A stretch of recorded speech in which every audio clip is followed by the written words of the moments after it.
Ibu saya itu istri keempat dari 16 istri ayah saya. La ilaha illallah Muhammadun Rasulullah alaihi salatullah wa alihi wal ahibba. Bismillahirrahmanirrahim. Assalamualaikum warahmatullahi wabarakatuh. Alhamdulillahilladzi khalaqal mauta wal hayata liyabluwakum ayyukum ahsanu amala wa huwal azizul ghafur. Salatan wa salaman ala nabiyyina Muhammad sallallahu alaihi wasallam alladzi qad hamalan nas minadh dhulumati ilan nur minal jahiliyah ilal islamiyah. Alhamdulillah, sahabat, Allah masih mengizinkan kita untuk berjumpa kembali pada kesempatan yang sangat berbahagia ini. Alhamdulillahirabbil alamin. Tidak bosan-bosannya saya ingatkan kepada para sahabat untuk menonton konten ini sampai dengan tuntas, karena konten kita kerap kali membicarakan mengenai akidah dan perbandingan agama. Saya khawatir terjadi kesalahpahaman di kalangan sahabat seandainya menonton sepenggal-penggal atau bagian tertentu saja. Semoga Allah melindungi iman kita dan kita diwafatkan dalam keadaan husnul khotimah. Amin ya rabbal alamin. Terus dukung channel dakwah ini dengan cara klik tombol subscribe, like, komen, dan share. Dengan cara mensubscribe, dengan cara like, dengan cara men-share, sahabat sudah ambil bagian dalam membentengi umat dari pemurtadan. Semoga Allah membalas kebaikan sahabat bagi yang sudah subscribe dengan balasan kebaikan berlipat ganda. Amin ya rabbal alamin. Baik sahabat, konten kita pada kesempatan yang sangat berbahagia ini kita akan menyaksikan salah satu kesaksian dari seorang ibu murtadin yang berbeda dari biasanya. Kenapa saya katakan demikian? Karena si ibu murtadin ini dia mengaku dalam kesaksiannya bahwasanya ayah ibu murtadin ini memiliki 16 orang istri. Wow. Ini sangat-sangat luar biasa sahabat. Bahkan ibunya itu merupakan istri keempat dari 16 istri. Ini kan sangat-sangat aneh kalau misalkan kita berpikir dengan akal sehat sahabat. Karena alasan inilah si ibu murtadin ini memutuskan untuk meninggalkan Islam. Karena dia tidak mendapat sukacita sahabat. Baik, untuk lebih terangnya, untuk lebih jelasnya, langsung saja kita akan melihat cuplikan video dari si ibu murtadin ini supaya lebih jelas, dan ke depan nanti kita akan komentari lebih jauh sahabat. Baik, ini dia cuplikan videonya. Bapak Ibu yang dikasih oleh Tuhan Yesus Kristus, saya 5 bersaudara. 5 bersaudara, 1 laki-laki dan 4 perempuan. Cita-cita saya sebenarnya juga saya ingin menjadi ustazah, saudara. Jadi dari 5 saya bersaudara, saya tamat Al-Quran, ya mengaji saja ya, mengaji. Nggak mengkaji ya saudara ya, itu nanti naik ke tingkat selanjutnya. Saya mengaji karena pertama juz amma, lalu Al-Quran. Ya kalau untuk mengaji saja saya bisa. Ya. Tetapi ada hal-hal yang sangat membuat saya itu harus banyak bertanya di dalam diri saya. Saya dibesarkan di tengah-tengah keluarga yang boleh dikatakan otoriter, saudara. Tetapi kami ini orang ya orang Padang, orang Sumatera Barat itu mana ada ya. Apalagi keluarga saya tidak ada dari nenek moyang saya itu yang menjadi Kristen itu tidak ada ya. Ya, tidak akan mungkin keluarga saya itu. Karena kami sudah diajarkan di luar agama kami itu kafir. Hanya agama kami yang paling benar. Ya. Jadi kami sudah didoktrin dari mulai kami lahir ke dunia ini. Sudah diperkenalkan ya. Ya, ayah saya menurut cerita ya mengazankan saya. Kami setiap anak-anak lahir itu memperkenalkan agama dan Rasul kami siapa. Dan itu sudah tertanam di memori pertama itu. Tapi lain cerita, ketika kita diproses di dalam dunia ini, yang saya tahu juga di dalam dunia ini hanya ada 2 roh, roh Tuhan dan roh iblis, hanya ada 2 itu. Saat itu saya tidak mengerti, ya, seperti saya mengerti sekarang ini tentang ketuhanan itu. Yang taunya saya beragama dari nenek moyang saya, dari ayah ibu saya, titik, itu saja.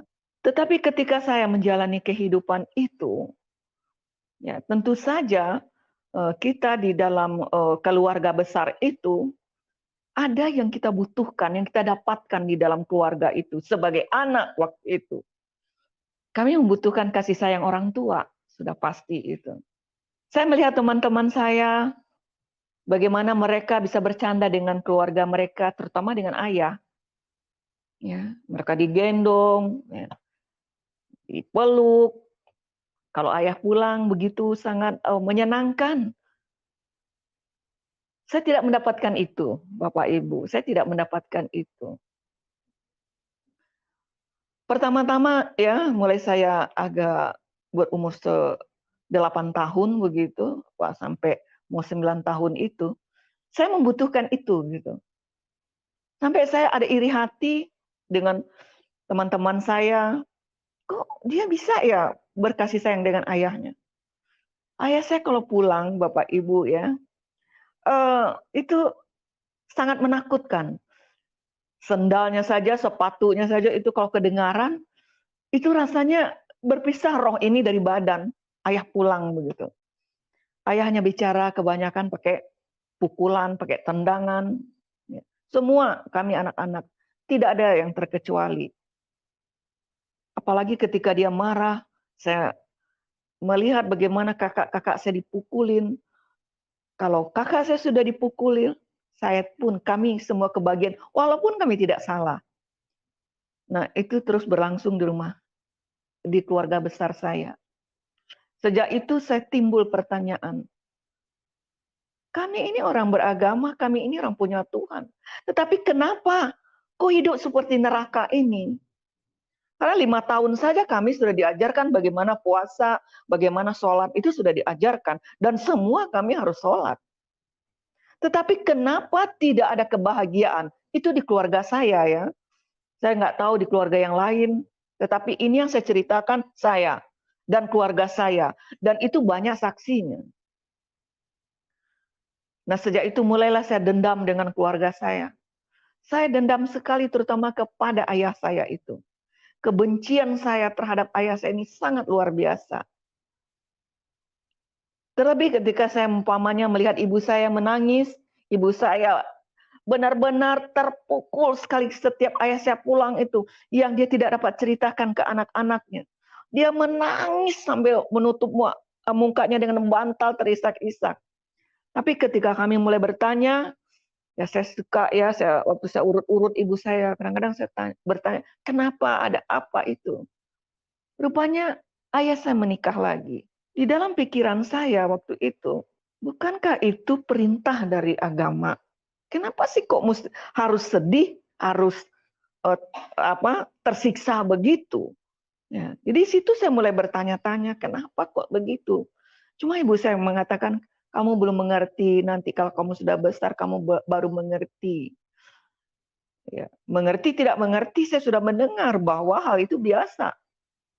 Baik lewat ustadz-ustadz saya, yang diajarkan boleh berpoligami, boleh.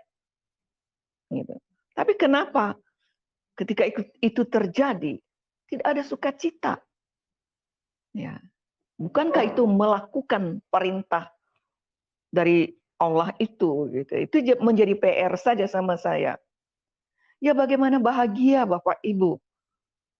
Ibu saya itu istri keempat dari 16 istri ayah saya. Tentu saja ya perempuan mana ya saya pikir ya. Saya salut benar saya katakan. Dengan orang-orang yang dipoligami itu dia mengatakan dia bahagia. Wah, saya sangat salut sekali. Tapi kalau saya, ternyata keluarga saya tidak bisa ya bersukacita ketika itu terjadi. Baik sahabat, kita sudah mendengarkan sahabat. Sebenarnya ini merupakan kesaksian yang sedih sahabat di antara murtadin-murtadin yang lainnya. Dan menurut saya ini kesaksian yang sangat logis. Karena tidak diiringi oleh mimpi, oleh ketemu ini, ketemu itu, gendruwo, na'udzubillah sahabat. Tapi kesaksian ini sangat logis menggambarkan kenapa seseorang itu bisa pindah keyakinan atau bisa pindah agama. Dalam hal ini sahabat, ada yang tidak beres dari keluarga si ibu murtadin ini, yaitu ayahnya. Ayah si ibu murtadin ini sahabat, dia memiliki 16 istri. Wow. Dan ini melewati kapasitas maksimal dari bagaimana Al-Quran mengatur, hanya mengizinkan untuk menikahi 4 istri saja sahabat, 4 wanita saja sahabat. Tapi ini 16 istri. Ini tentu sudah sangat melanggar. Ini bukan lagi menjalankan perintah Allah, tapi ini merupakan ya dia doyan aja nikah sahabat. Kawin cerai mungkin ya menjadi habit, menjadi kebiasaan atau hobi sahabat. Ada juga orang-orang demikian tidak pandang agama. baik itu Islam, baik itu agama lainnya, itu merupakan perbuatan yang terlarang sebenarnya sahabat. Dan saya yakin semua agama melarang hal demikian, kawin cerai hanya untuk menikmati ya kenikmatan sesaat saja sahabat, tapi tidak bertanggung jawab. Kemudian si ibu murtadin ini dari kesaksiannya kita bisa menangkap bahwasanya dia adalah dari keluarga yang broken home. Ini sangat memprihatinkan karena si ibu murtadin ini tidak mendapat kasih sayang dari kedua orang tuanya. Malahan dia dan abang dan kakaknya sering dipukuli sahabat. Ini mengakibatkan trauma dalam keluarga. Ini merupakan KDRT sahabat kepada anak. Jadi ketika seorang anak itu sering mendapat pukulan, maka itu akan mengakibatkan trauma pada dirinya yang tidak akan mungkin hilang, bisa kita katakan sahabat, sampai dia tua nanti. Maka oleh karena itu pendidikan agama, pendidikan dalam keluarga itu sangat-sangat penting. Itu mempengaruhi pertumbuhan anak, mempengaruhi ya kesuksesan anak itu sendiri sahabat. Jadi kembali lagi ke si ibu murtadin ini, ada yang tidak beres dari keluarga si ibu murtadin ini, yaitu lebih tepatnya ayahnya sahabat, yang selaku tukang tinju sahabat. Bukan meninju di atas ring, malahan meninju anak sendiri. Ini sangat-sangat miris kalau misalkan kita lihat dari konten kali ini sahabat, dari kesaksian si ibu murtadin ini. Dan terakhir ya, kita berharap supaya si ibu ini mendapat hidayah kembali untuk menerima Islam. Karena walaupun kita mendapat ketenangan di luar Islam, itu merupakan ketenangan yang semu. Kenapa saya katakan demikian? Karena ketenangan di luar Islam hanya kita nikmati, kita rasakan cuma di dunia. Tapi ketika kita sudah masuk ke dalam kubur, maka azab akan menanti kita. Maka oleh karena itu ya, kita berharap, kita berdoa supaya si ibu murtadin ini mendapat hidayah kembali. Ini bukan pure dari kesalahan dia, tapi dari orang tuanya, khususnya ayahnya, yang tidak membimbingnya kepada kebaikan atau kepada jalan yang benar, malah meninjunya sahabat, naudzubillah. Ya demikianlah yang dapat saya sampaikan. Ini menjadi pelajaran bagi kita semua bahwasanya pendidikan dalam keluarga itu merupakan suatu hal yang super penting, bukan lagi penting, super penting. Demikian yang dapat saya sampaikan, yang baik datangnya dari Allah, yang salah murni dari keterbatasan ilmu saya mohon diperbaiki maaf dan saya mohon ampun kepada Allah Subhanahu wa taala. Terus dukung channel dakwah ini dengan cara klik tombol subscribe, like, komen, dan share. Dengan cara mensubscribe, dengan cara men-like, dengan cara men-share. Sahabat sudah ambil bagian dalam membentengi umat dari pemurtadan. Semoga Allah membalas kebaikan sahabat bagi yang sudah subscribe dengan balasan kebaikan berlipat ganda. Amin ya rabbal alamin. Terima kasih bagi yang sudah menonton. Hadanallah wa iyyakum ajma'in. Akhirul kalam. Wassalamualaikum warahmatullahi wabarakatuh.